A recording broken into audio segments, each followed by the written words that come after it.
Today is Monday niya.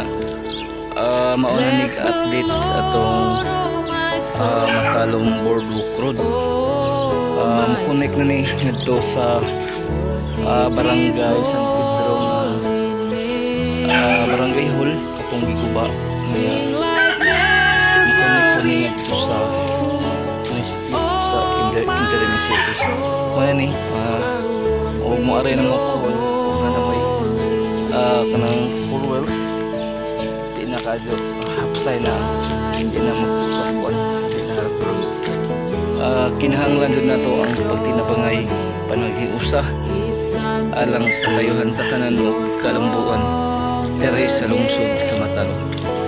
Kinahanglan na to ang usa ka tumong alang sa kayuhan sa katauhan o kalambuan dere sa lungsod sa Matalom. Okay guys, mga Matalom Boardwalk Road para mas una mo'y four wheels di narap road ang magian dere sa Matalom. Atong suportahan ang atong Matalom Boardwalk atong ipadayon ang pagtinabangay nato dere sa atong lungsod.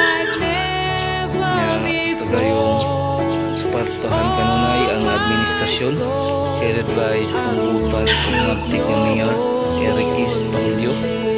Ato silang tabangan ang Team Pahulyo aron magpadayon ang mga programa nga paghahimuon dere sa lungsod sa Matalom. Okay?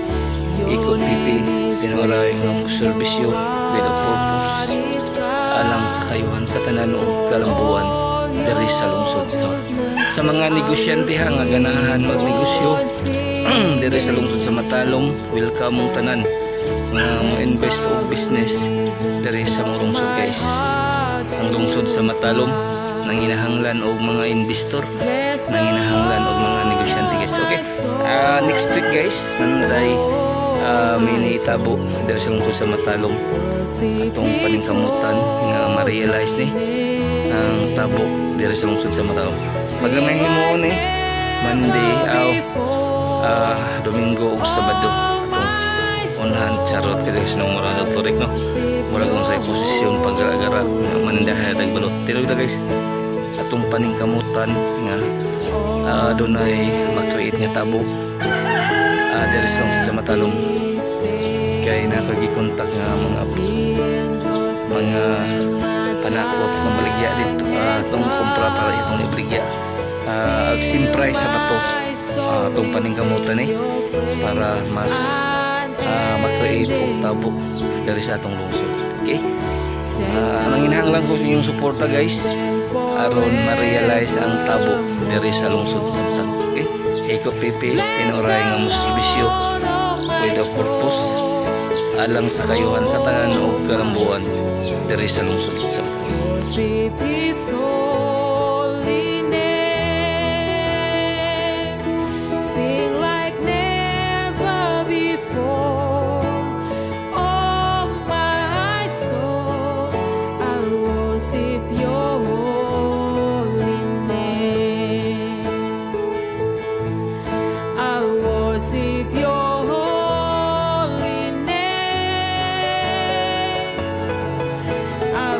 Worship your holy name. I worship your